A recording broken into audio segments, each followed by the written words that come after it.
I had a stroke a little while ago. I said, no, I don't think I will be able to talk. And she said, honey, you're all right. You're just temporarily out of order.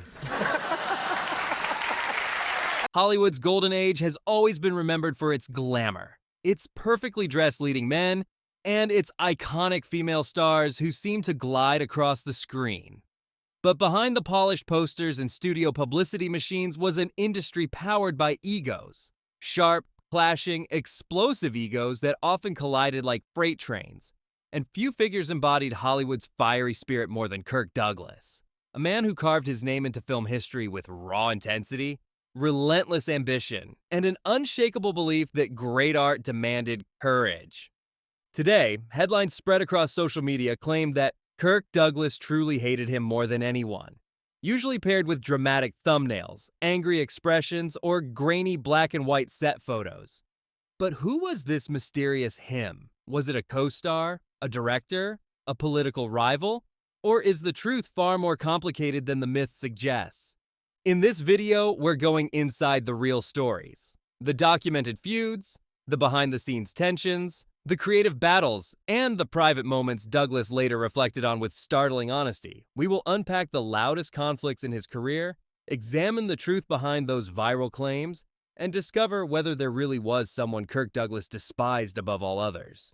Or if the legend says more about us than it does about him. Because for every one of Douglas's feuds, there was also a lesson about ego, pressure, perfectionism, and what it means to chase greatness in a business where millions judge your every move. These clashes didn't come out of nowhere. They grew from a man who survived poverty, rejection, war, and a studio system that demanded obedience but rewarded rebellion. Douglas once said, "In order to achieve anything, you must be brave enough to fail." But bravery also comes with friction, and friction often comes with enemies, whether temporary or lifelong. Throughout this script, you'll hear real quotes, eyewitness accounts, and Douglas's own reflections. And as we move through the stories, one question will keep resurfacing. Did Kirk Douglas truly hate anyone, or did he simply refuse to pretend? Before we begin, here's a question for you.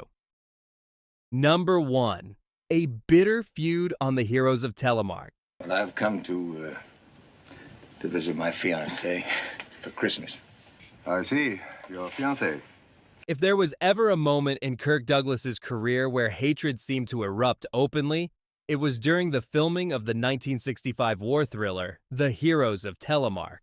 The production was ambitious. Icy landscapes, dangerous stunts, a story of wartime sabotage, and two men who should never have been put on the same set.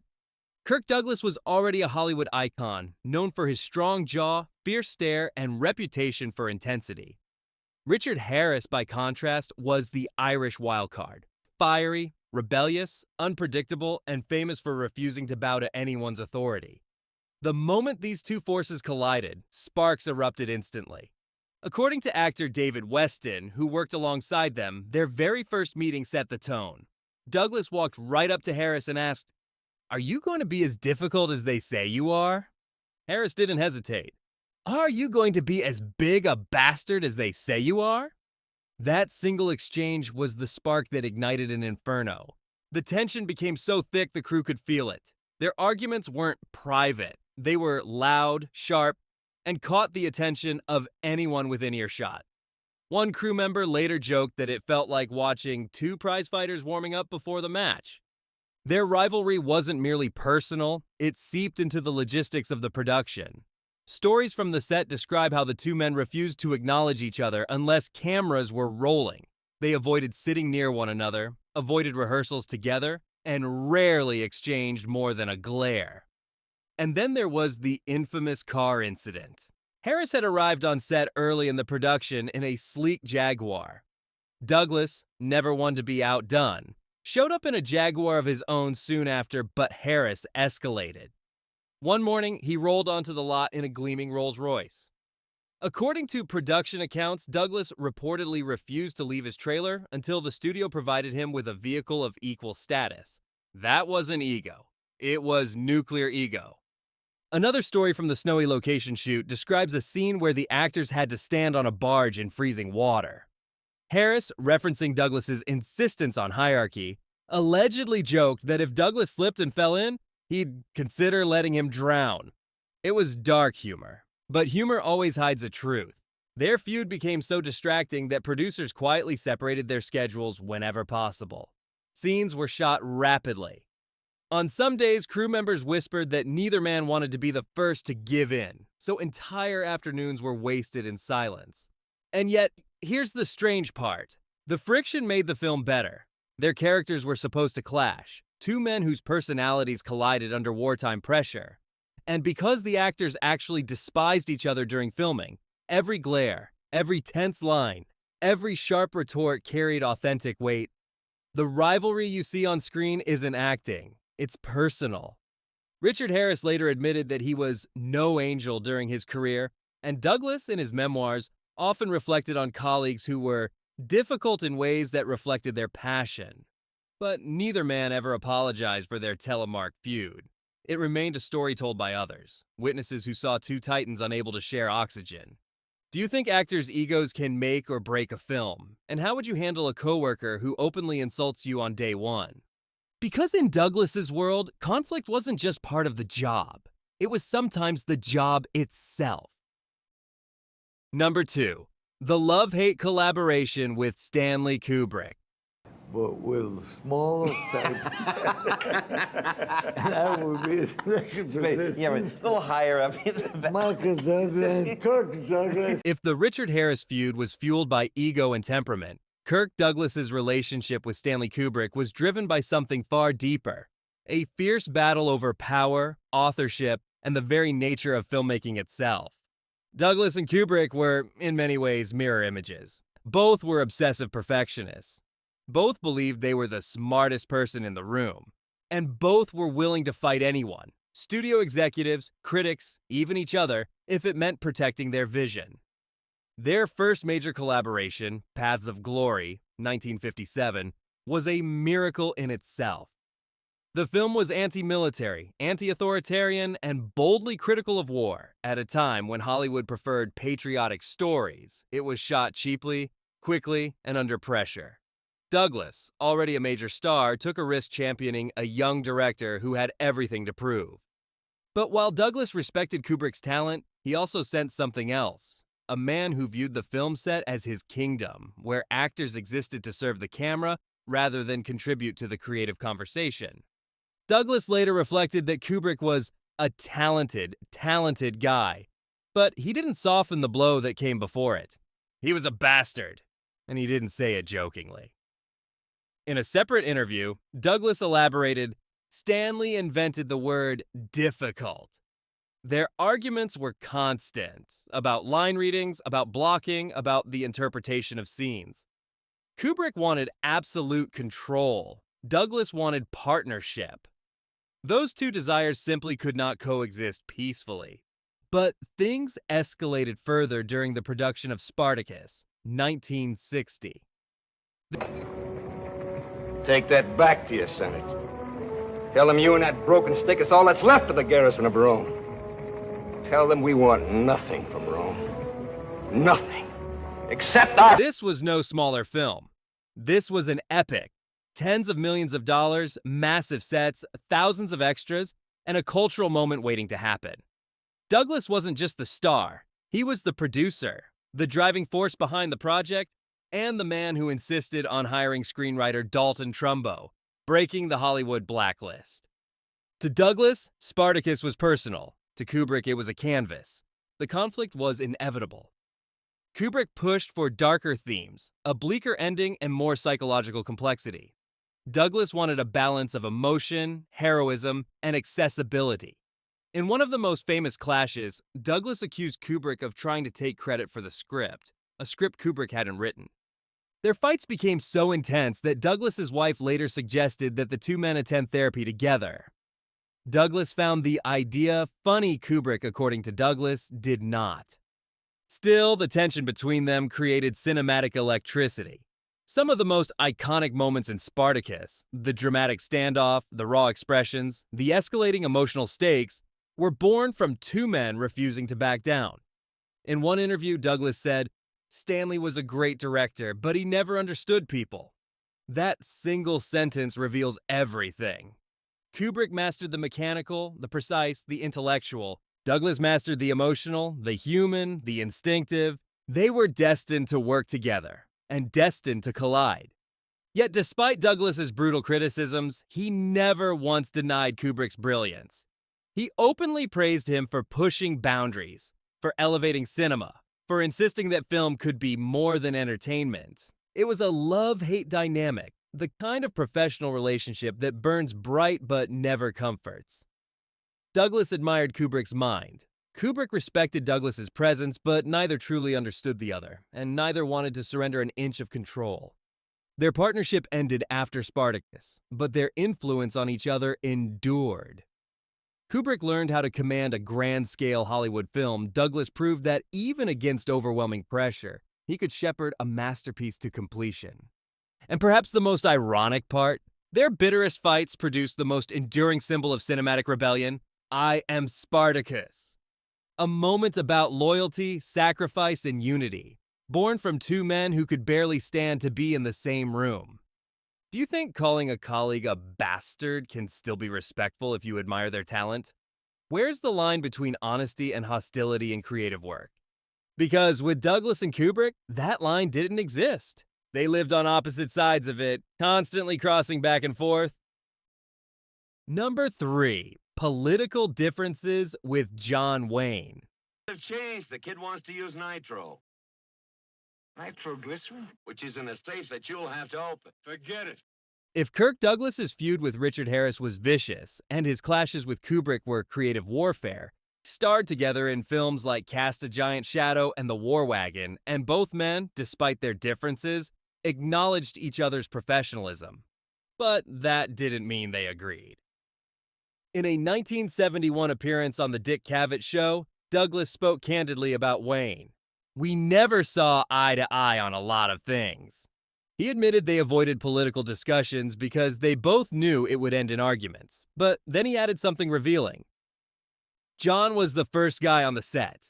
The hardest worker I ever worked with. That sentence mattered. It showed that Douglas could respect the man even when he couldn't respect the politics. Douglas also famously refused to call Wayne by his nickname, Duke. He always called him John. Some saw this as a subtle jab, a refusal to buy into Wayne's mythic persona. Others saw it as Douglas keeping things grounded between them. Either way, it reflected a truth Douglas lived by. He respected work ethic more than ideology. Wayne, for his part, respected Douglas as a professional, but was never shy about his views. At parties, gatherings, and events, Wayne often gave loud political speeches. Douglas later joked that he simply tried not to react. Yet through all of this, they maintained civility. They laughed together on set. They exchanged stories. They delivered strong performances alongside each other. Their differences were real, but their feud was overstated. Unlike the explosive hostility with Harris or the creative war with Kubrick, Douglas and Wayne embodied something far more mature: the ability to disagree without detesting. Still, the political divide between them revealed something essential about Douglas's character. He didn't hate people for thinking differently, but he did judge character, effort, and authenticity. Number 4, intensity, reputation, and the man behind the feuds. By the time Kirk Douglas reached the height of his fame, one word followed him everywhere: intense. Not difficult, not temperamental, not even angry. Just intense. A description that carried both admiration and warning. Directors often praised his discipline, but quietly admitted that working with him could feel like navigating a storm. Co-stars respected his commitment, but sometimes found him overwhelming. Douglas himself once said, "I never wanted to be a nice guy. Nice guys don't get things done." That mindset shaped every feud he ever had. In a business built on hierarchy and fragile egos, Douglas refused to bend. Whether he was battling a co-star who challenged him, a director who pushed boundaries, or an industry that demanded silence, he operated with the same relentless focus. To him, acting wasn't a job. It was a fight for authenticity. his conflict with the studio system. In his early years, Douglas clashed not only with people, but with the system itself. Studios wanted obedient stars. Douglas wanted independence. They wanted safe scripts. Douglas wanted bold roles. They wanted public compliance. Douglas wanted personal truth.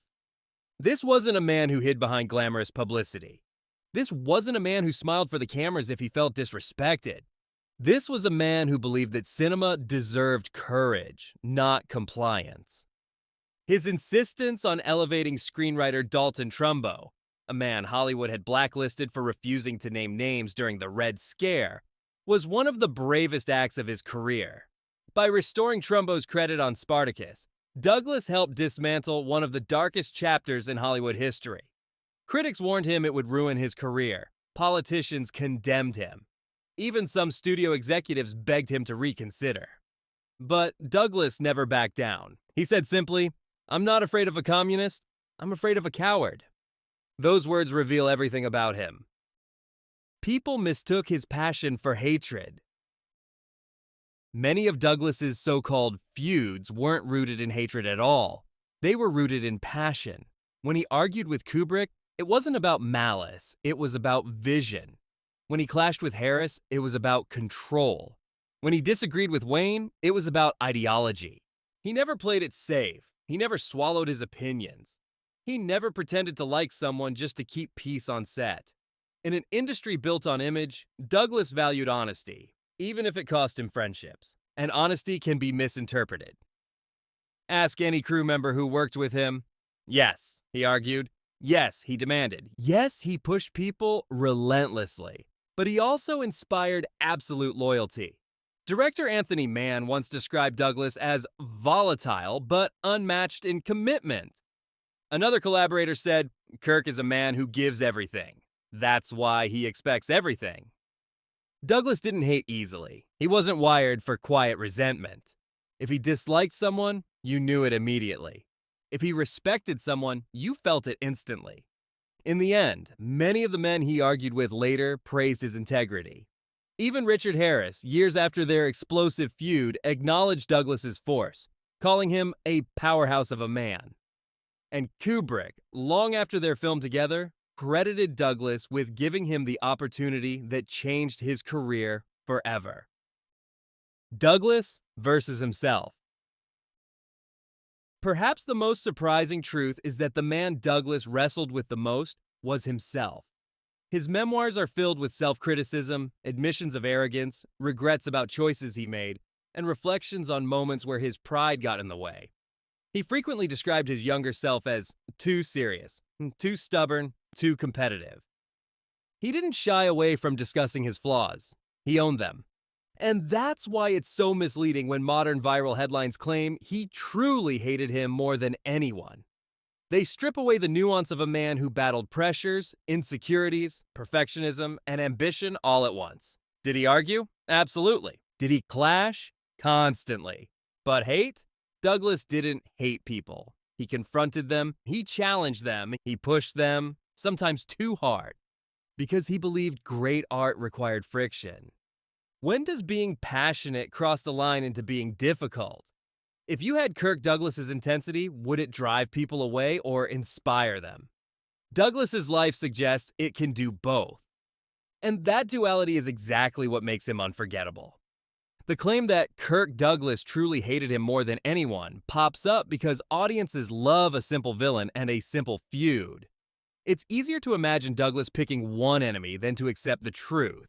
He lived in a world full of pressure, clashes, ambition, and strong personalities, where conflict wasn't an exception, but the cost of greatness. Was there someone he truly hated? The closest answer comes from The Heroes of Telemark, where his feud with Richard Harris became so toxic that crew members whispered about it for decades. Their first interaction, two men calling each other bastard within seconds, captured the reality of two explosive personalities colliding in the cold Norwegian snow. Harris mocking Douglas, Douglas refusing to back down. Both men fighting for attention and respect. It was the closest Douglas ever came to real, personal animosity. But even that feud wasn't rooted in lifelong hatred. It was rooted in ego, pride, and a set pushed to the edge. His clashes with Stanley Kubrick were similarly fiery, but beneath the insults was genuine admiration. Douglas called Kubrick a bastard, yes, but followed it with a talented guy. Their creative war produced masterpieces, Paths of Glory and Spartacus, that defined cinema for generations. Conflict became creation. His political differences with John Wayne could easily have caused animosity. But Douglas respected Wayne's work ethic so profoundly that ideology never hardened into hatred. They laughed together, worked together, and avoided arguments because they valued professionalism more than winning a debate. And that's the real key to understanding Kirk Douglas. He didn't hate people. He hated laziness, he hated excuses, he hated injustice, he hated cowardice. But people he confronted, challenged, argued with, pressured, sometimes harshly, but rarely despised. In truth, Douglas's so-called feuds reveal a man who believed in passion, honesty, and unfiltered communication. A man who fought for what he believed in, even when it cost him a man who stood his ground, even against giants like Wayne and Kubrick. A man who saw conflict not as destruction, but as a tool to carve better performances and better films. So the next time you see a headline claiming he truly hated someone, remember this. Hollywood myths love simplicity, but real people are complicated. And Kirk Douglas, more than almost any star of his era, was beautifully, fiercely complicated. If this video helped you understand the real story behind Hollywood's toughest star, don't forget to like, comment, and subscribe. And tell us below, which of Douglas's feuds surprised you the most? We can't wait to read your thoughts.